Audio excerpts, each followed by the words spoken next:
Do you have fear going back to Israel? No.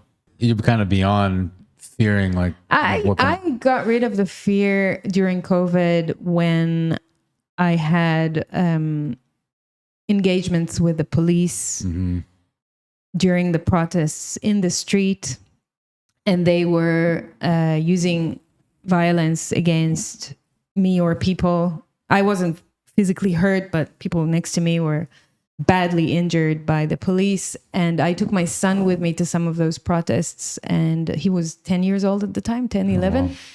And in some of those protests, we had some really intense moments, like, for example, him standing behind the tree, me hugging him and the tree, while the water hose of the police is like coming at us so that we don't get hurt. I'm like protecting him, waiting for the water hose to finish its job. And my son's like, oh, Mom, what's going to happen? I'm like, don't worry, it's just water. We're going to be fine.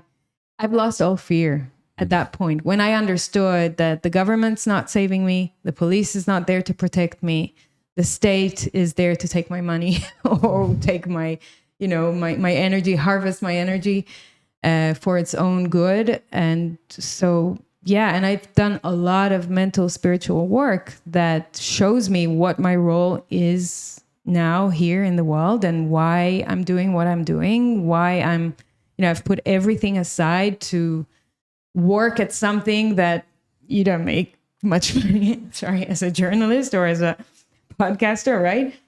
But I don't need all that. I've got what I need, and I have my calling, my purpose, and my mission, and I'm fulfilling on it. So I'm as happy as can be, and I don't have any fear. And if they want to silence me, if they want to take me down, they can do it. They could have done it many times before, and they are not doing it.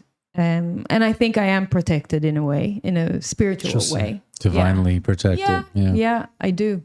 I think my heart is in the right place, and I speak truth, and I don't do anything bad to anyone. So there is no reason for anyone to harm me.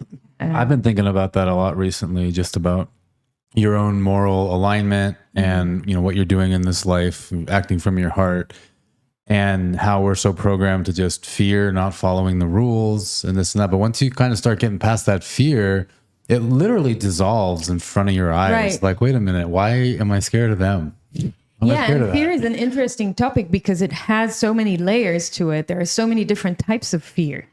So when you are confronted with your fear for the first time, you just see it as one big black hole that you're afraid of, and you will do anything and everything to just push it away. But when you are willing to jump into it, just like a big wave, okay, head into the wave to see if you can dig and pass that wave so that you can get to the other side. When you go through it, you break it down and you see how many layers of different types of dialogues and limiting beliefs you have inside that fear. So you start normally with like fear for your work and fear for like the more earthy stuff, your workplace, your children, your salary, like your pay, your money, whatever. When you pass that stage, you get to the next layer of like fear of what people are going to say about me and what are people going to think about me. And how am I going to be perceived in society?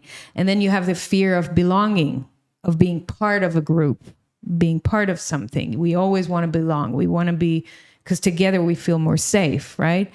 And then you have the fear of, anyway, I think you get me. Like there are so many layers of it. And every time I have to deal with another type of fear, and I do. But that's growth too, right? Oh, sure. Spiritual because every growth. time you take on another one, you come out in the other side stronger and wiser. And you go like, okay, you know how in the Matrix, they download the programs and they, I know Tai Chi. Mm-hmm. It's like that. It's like, okay, once you've finished that level of the game, you're like, oh, okay. Now I get what it means to not be triggered or operated by what people say about me. They still say a lot of shit about me all the time. In fact, this morning I saw someone writing something about me. it's just a lesson, right? This is what life is. Life is full of opportunities to learn and grow. And if we take them, if we level up every time, then it gets more and more interesting. But it's a never ending game.